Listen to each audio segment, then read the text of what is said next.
cantik kita. Assalamualaikum warahmatullahi wabarakatuh. Tamu saya kali ini adalah kawan dekat. Kami sama-sama dulu di lapangan melakukan peliputan. Beliau wartawan, juga mantan ketua KPU Tanjung Pinang, dan dia adalah salah satu putra terbaik Tambelan. Ya, bro, assalamualaikum bro, apa kabar? Waalaikumsalam warahmatullahi wabarakatuh. Aku ingat bro, tahun 2005 itu, waktu belum lama penugasan di Tanjung Pinang, itulah pertama kali kemudian saya ke Tambelan. Iya. Luar biasa bro ya, Tambelan bro ya. Saya lupa memperkenalkan tamu kita ini namanya, mungkin kawan-kawan di Tanjung Pinang lah. Nah, dia udah mengenal Robby Patria. Sekarang beliau selain jurnalis masih bro? Lebih banyak sekolah. Iya, bro lagi menempuh pendidikan S3 ya, di mana bro? Di University Tun Hussein Malaysia. Jadi masa pandemi ini gimana nih kuliahnya? Masa pandemi kuliah online. Kuliah online, masih tetap jalan? Ya, jadi konsultasi dengan supervisor itu melalui media Google Meet. Nah, itu tetap normal, maksudnya itu tidak seperti kita leluasa pada saat melakukan pertemuan langsung gitu kan? Tidak ada kedekatan emosional saja sebenarnya. Kalau Google Meet kan ya kita di Tanjung Pinang, supervisornya di Malaysia. Saya ada 2 supervisor, jadi mereka berkumpul di satu ruangan. Nah, jadi saya di Tanjung Pinang sendiri, jadi ya diskusi di situ melalui daring. Tapi hikmahnya itu kita agak berkurang pengeluaran karena tidak. Oh iya betul. Iya. Menghemat 2-3 juta lah. Oh iya, dalam 1 bulan. Kalau kita ke sana kan perlu modal segitu kan. Sekali konsultasi, ya tiket ferry dan hotel, makan segitulah. Oke, kalau dalam 1 bulan itu berapa kali melakukan berangkat ke Malaysia sana? Tergantung, biasanya sebulan sekali, sebulan 2 kali gitu. Tergantung apa bahan yang kita kumpulkan itu dan kita tulis, perlu nggak perubahan-perubahan yang besar. Berarti kan sekarang kan bisa lebih aktif. Artinya dalam sebulan itu bisa melakukan 5 kali pertemuan. Kalau sekarang ya sebulan, atau misalnya saya kemarin hari Minggu, kemudian besok lagi ujian ya. Besok ujian. Mahasiswa lah pula. Jangan demo. Ya. Bro, gini bro. Kembali ke Tambelan lah ya. Tambelan itu waktu pertama kali melihat, yang terkesan adalah alamnya, alam yang begitu natural bro ya, natural dan indah. Di situ lengkap ya bro. Ada gunung juga ya di Tambelan? Ada gunung Kote istilahnya. Itu tingginya sekitar berapa kilo? 1000 meter lah ya, atau nggak sampai sekitar 900-an gitu lah. Kalau jumlah pulau ingat bro sana? Kalau jumlah pulau berdasarkan data sensus itu sekitar 64 ya, 64 pulau besar dan kecil, dan berpenghuni dan tidak berpenghuni. Kalau penyu itu masih banyak di sana? Oh masih. Rata-rata pulau dihuni oleh penyu. Ya. Ya ingatlah 2005 itu waktu liputan kami menginap menginap di Pulau Nangka ya. Pulau Nangka. Pulau Nangka. Ya, seingat saya baru 2 kali lah ke Tambelan tuh. Cuman saya terpikir, dan kemudian saya juga mendengar bahwa di Tambelan ini menghasilkan nama-nama besar gitu ya, nama besar. Mungkin bro nanti bisa ceritakan. Saya pengen tahu dulu sekolah di sana tuh seperti apa sih? Yang jelas mungkin SMP mungkin baru-baru ini ya. Iya. Kemudian SMA-nya ya baru juga. Nah kalau dulu bro, zaman-zaman bro tahun-tahun berapa bro? Maaf. 80-an. 80-an. Ya. Oh ya. Jadi dari tahun 50-an lah ya. Itu dulu orang Tambelan kalau sekolah ya paling taman SMP. Kemudian habis itu baru ada 2 pilihan, ke Kalimantan yaitu ke Pontianak, Ya. Singkawang, atau ke Tanjung Pinang. Ya. Jadi melihat basis saudara. Jadi saudaranya banyak sebelah Pontianak, Kalimantan Barat, maka dia akan ke Kalimantan Barat.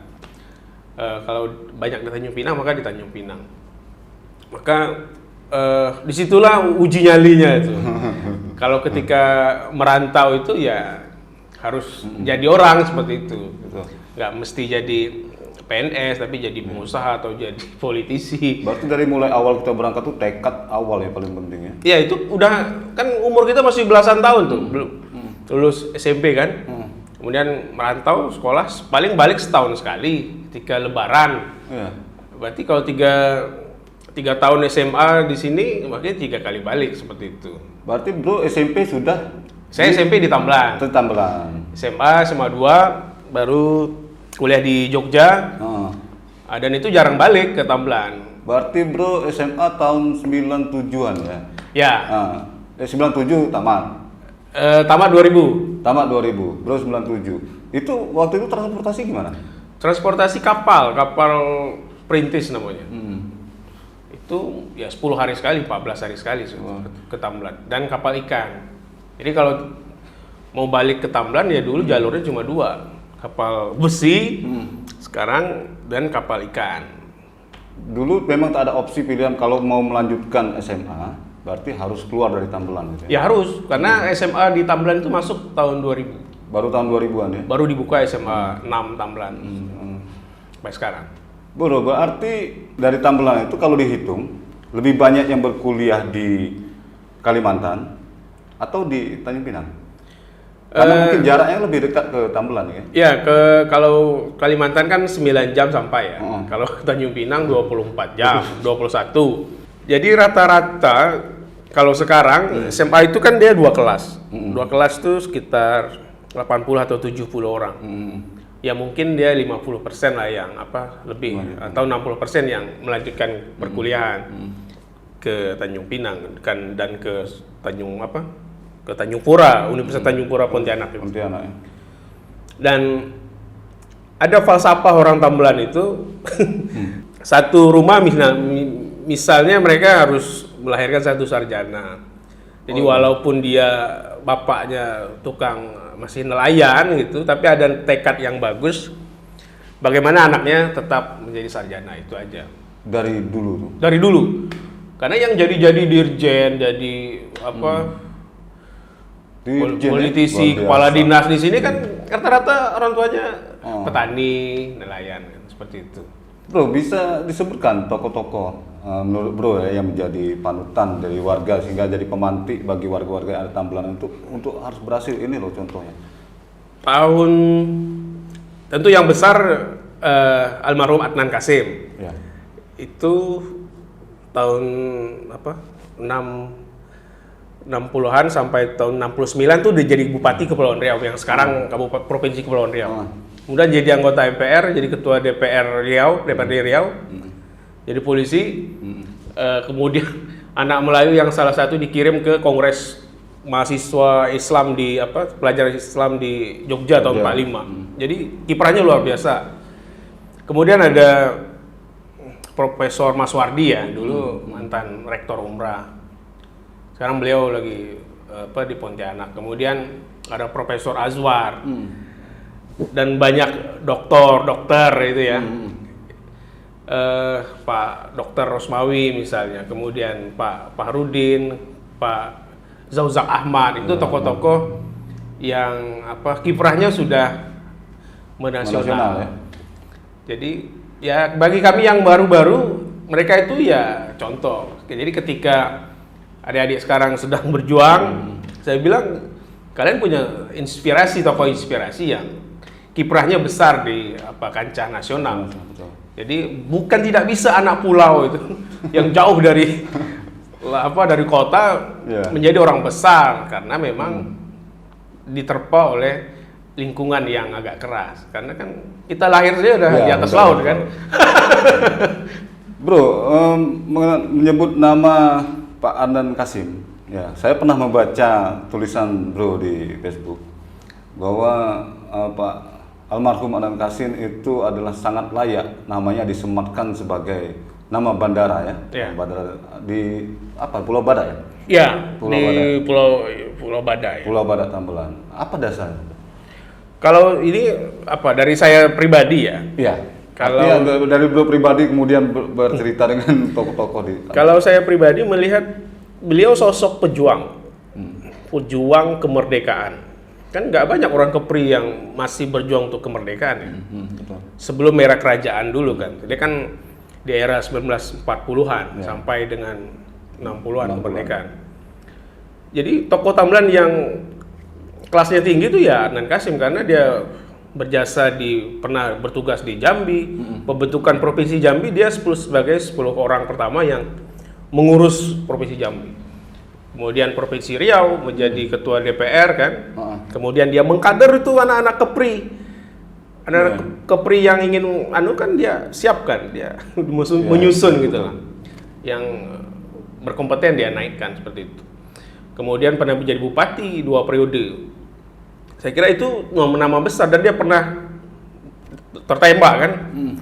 Ketika Belanda mendarat dia menghadang dan ditembak Di kejadian di Selat Panjang. Selat Panjang. Oke. Dan itu sebagai bukti dia Betul-betul pernah seorang pejuang ya. berjuang untuk apa? Untuk NKRI.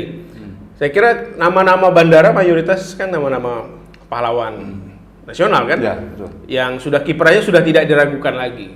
Itu pertimbangan kenapa harus Adnan Kasim. Ada 3 bahkan sampai 4 sekarang muncul. Misalnya ada Sultan Abdullah Muhayyad Shah, yang itu Sultan Johor Malaysia, yang dia undur diri istilahnya karena diserang Iskandar Muda dari Aceh, kemudian sampai ke Tambelan dari Malaysia, mundur sampai ke Tambelan, kemudian meninggal di sana. Ya. Karena dan itu Tambelan dijadikan sebagai pusat pemerintahan kerajaan Johor. Waktu itu ya. Jadi dari Tambelan tuh memerintah seluruh Kepri dan Malaysia waktu itu kan, Pahang. Maka di Tambelan dikenal namanya istilah Pulau Sabda. Jadi sabdanya Sultan itu didengar. Dan kemudian ketika beliau meninggal baru pengikutnya balik lalu membangun ini Sungai Carang. Itu Sultan Abdullah Muhayyad Shah. Kemudian nama ketiga yang agak muncul tuh Kandil Bahar. Dari Bahar itu kiprahnya gimana? Kandil Bahar itu menurut cerita ini dia seperti artinya kan kandil itu cahaya di tengah lautan. Jadi Kandil Bahar. ya filosofinya bandara itu nanti akan memberikan cahaya seperti itu. Tambelan yang terisolir.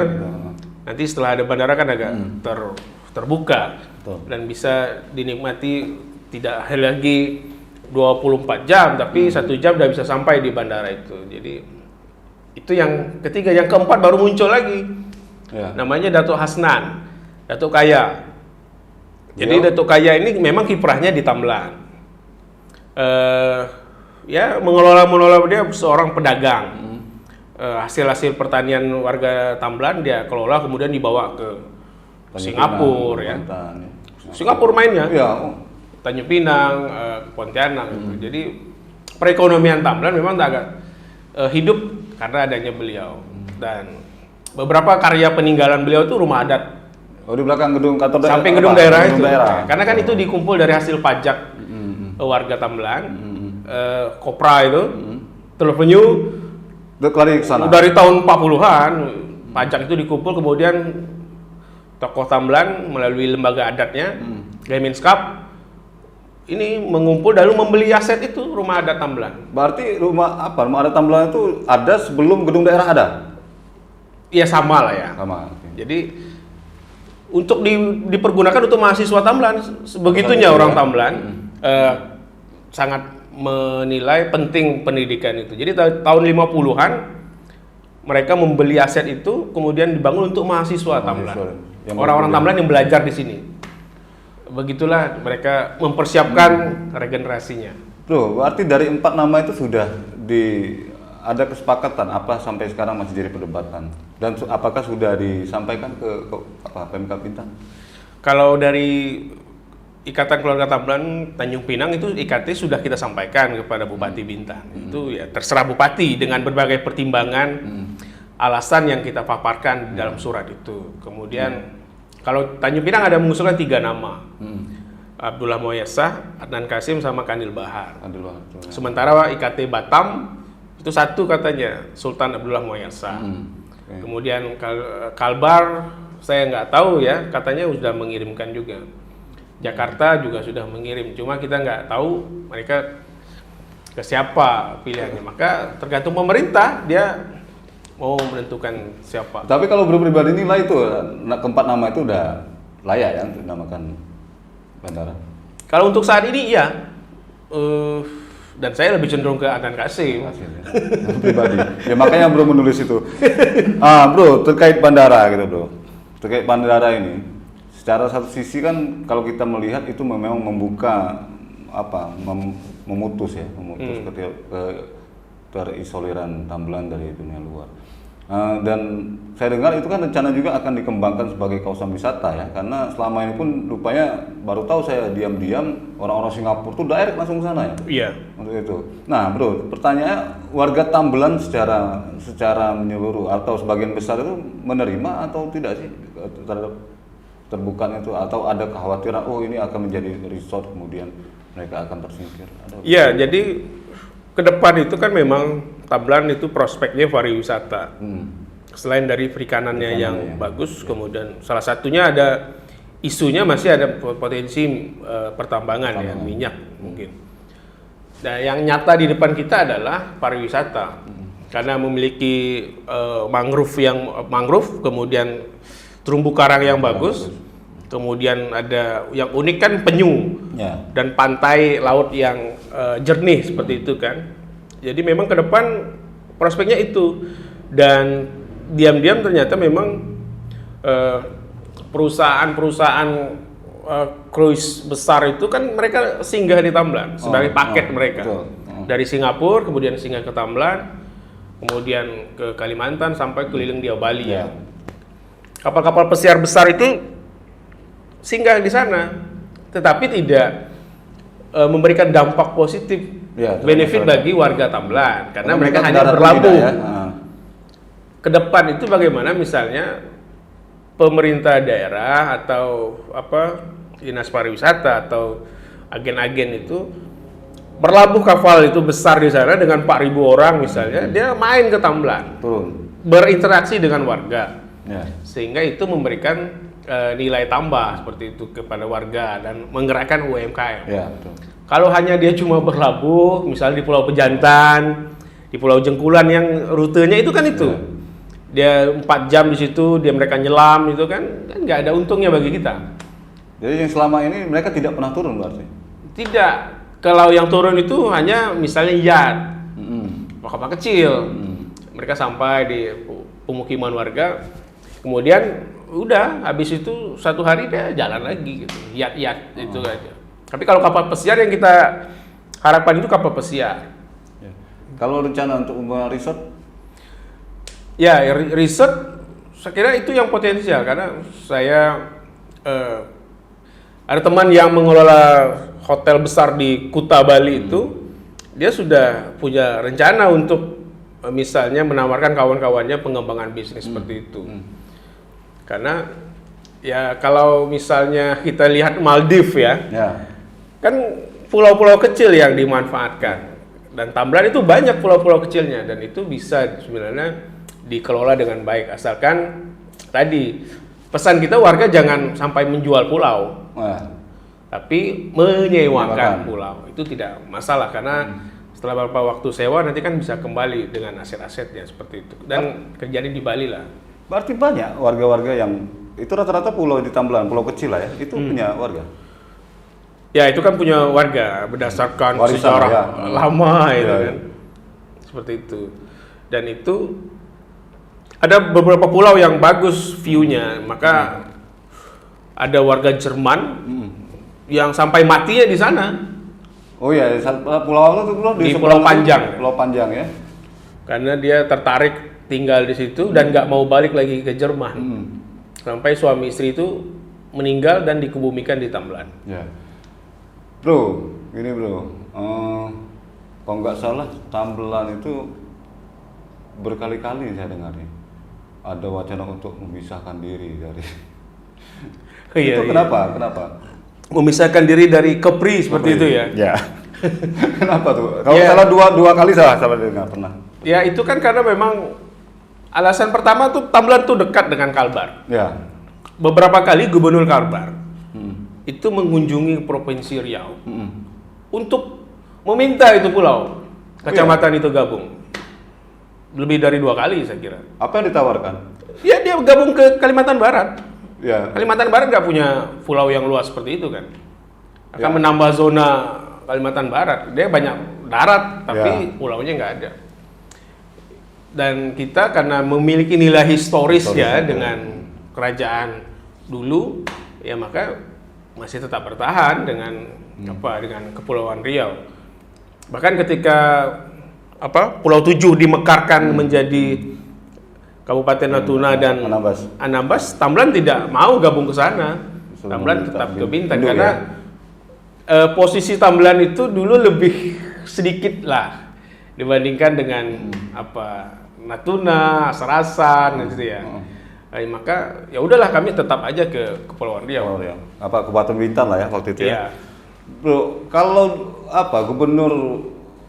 Gubernur Kalimantan Barat itu meminta untuk Tambelan masuk wilayah mereka. Yang ditawarkan apa sih? Apakah ada, kalau cuma menambah wilayah kan artinya keuntungan untuk Kalimantan. Sementara untuk masyarakat sendiri seperti apa?